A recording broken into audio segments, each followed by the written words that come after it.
Mate, I'm the Dusty Bogan.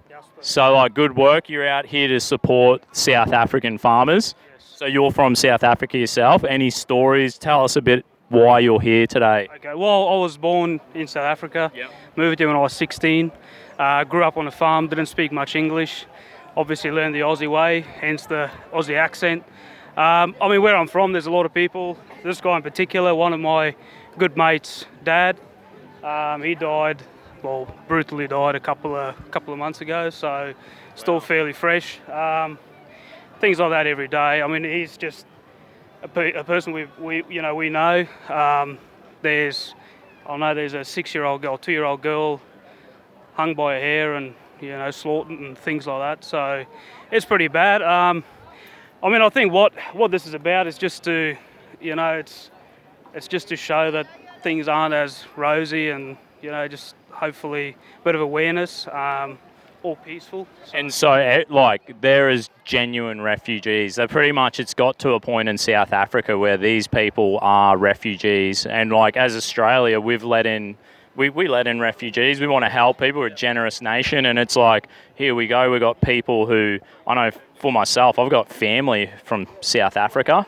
And it's we're actually family. And we're letting the world come in here. And then our own family, is in need, and it's it's time for us to realise we've got to help out our South African mates. I think so, and I think the big thing to remember is it's not Australia stepping up. It's not saying come here. It's just saying here's a place for you to come. It's not forcing people, white people to leave South Africa. It's just giving them an option. I mean, it is harder, it's with family. We've got family still back there, and it's hard. It's always there's a lot of negativity. It's always there's not one day that goes past where it's not something brutal that's happened. And I mean, in my opinion, is the greatest country in the world. It's safe. I woke up this morning, washed my camper trailer. I can go out bush, set up camp, and not worry about anything. So, I think that's what we want to. And that's where Australia's great and such a multicultural place as well. So do you love black South Africans? You're not racist.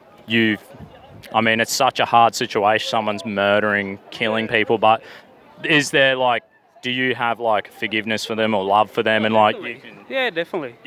There's not hate in the game. The thing is, as society, we've built the modern world. With the Western world, we're coming a long way. But it seems like South Africa's going a bad way.